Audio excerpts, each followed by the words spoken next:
Welcome, everyone, to the CAIS YouTube channel. Today, we are sitting down with Paidi O'Reilly, Associate Editor of the newly established IS for Practitioners Department. Today, we are going to discuss the goals of the new IS for Practitioners Department and what Paidi and the Editors-in-Chief, Dennis and Mary, are looking for in terms of submissions to the IS for Practitioners Department. But before we get into the goals, Paidi, would you tell us what is an IS practitioner, and approximately what percentage of the IS field is made up of IS practitioners? Yeah, and I think it's a very relevant question. I'm going to probably maybe take us one step further back, David, and just I think the most important thing really is to start with what is practice research, because I think that then helps to shape who is it that we're sort of interested in being stakeholders in this new department. For me, sort of practice research is about really generating significantly and sufficiently robust insights to know for and from practice. So there is that robustness, but it's also for and from practice. And I think that sort of gives rise to maybe different modes. And sometimes we forget that there are different modes of practice research. One of those is probably the one we're most accustomed to in academia, which is really using research to inform practice. And a lot of us would probably claim that our research does do that. I'm not sure all of us do it directly. Sometimes it takes a lot of effort on behalf of maybe practitioners to make sense of academic research to be able to apply it. Okay, so that's the first mode, I'd say, David, research informing practice. The second one then is practice informing research. And I know that probably ties in with Donald Shunn's work, about practitioner researchers, about practice being a source of insight, and practice being a source of insight that can inform academic research. So that's probably the second mode. The third mode then is about, practice and research, industry and academia working together to tackle problems. So I think those three modes are definitely in our spotlight in terms of this department. We're really encouraging people that can contribute to each of those. So it isn't just about a new channel for academics to be able to publish slightly different research, but it's very much also focused on practitioners coming back into that, that community, if we use that word, that where practitioners can write up insights that can contribute to that community and feel that they can contribute to that community. So I suppose the question then, David, was what are, IS practitioners? Really, it's, I think in today's society, a lot of us are in the game of information systems. We're in that intersection between technology, between process, between people, and I think a lot of us can contribute to that emergence between those three elements. So for me, an IS practitioner really is very broadly defined. I know in the past few weeks we've been in work reviewing maybe practitioner research papers. We've had a fantastic set of maybe practitioners from cybersecurity, data analytics, software developers, where I've done a lot of my own research, consultants, project managers, leaders. I think they're all in that equation, really. We want them to be part of this community. I think the second part of your question is a very difficult one to answer. What size is this group? I'm not sure we really know the size, because I'm not sure we've ever really embraced that group. I'm not sure we've ever openly invited that group into the community. I know when I first started going to conferences, maybe back in IS conferences back maybe 2007 or so, my feeling is there were more practitioners engaged in those conferences then than there are now. I think also if we look at papers, there's a very small set of IS papers that you'd see with co-authors that are not affiliated to an academic institution. So I think anecdotally, at least, I think it's a small group, David, but it's a group really that I suppose academics can get a lot of value from, but I think those practitioners can also get a lot of value from academics. And I think it's trying to get that chemistry going again.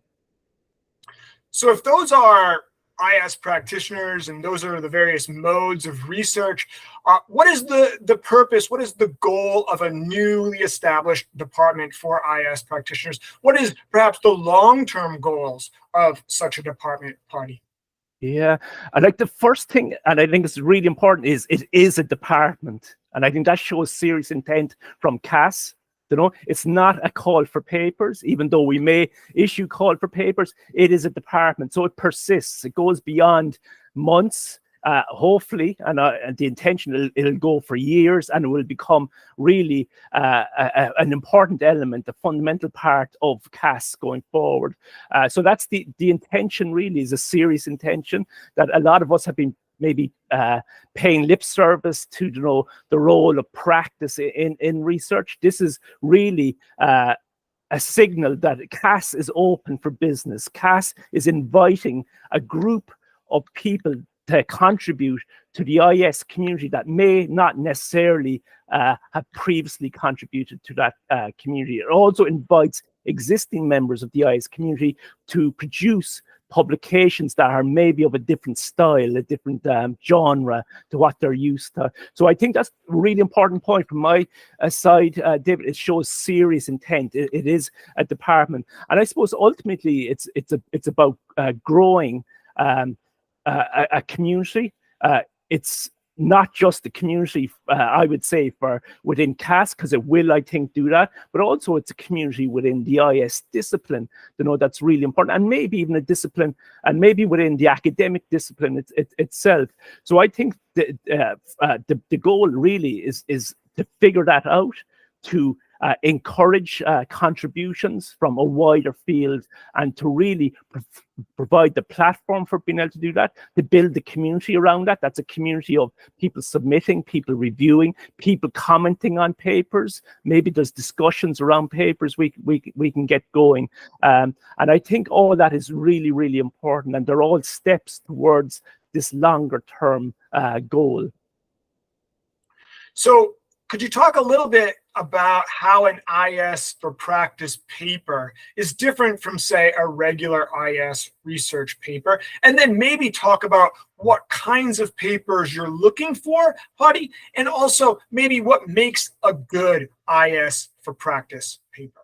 Yeah, so great questions. And I suppose just to split it apart a bit, I think probably the most fundamental difference is a difference in intent, really, and then we maybe talk a bit about, you know, a difference in what they look like, those submissions, what they might look like.